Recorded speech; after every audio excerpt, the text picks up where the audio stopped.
lahat. Ngayon ay November 6, 2024. Araw po ng Merkulis. Napanong ko dahil dito po sa Aurora Boulevard, Pasay City. So, ito ang Aurora Boulevard.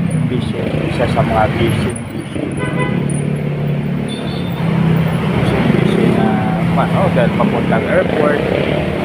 Pag kakaliwa ay Terminal 3, pag magkanan ay 412, no?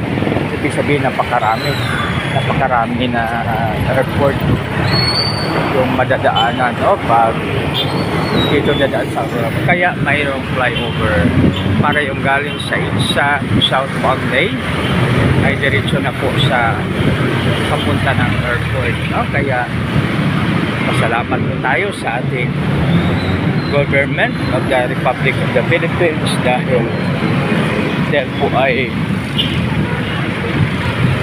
binibigyan solusyon ang mga problema sa traffic.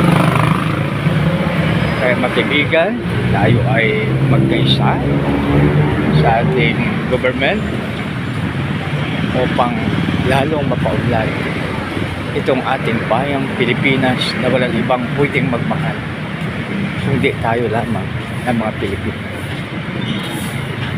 Isang maganda, mapagpala, mapagbiyaya at makadiyos na umaga sa bawat isa.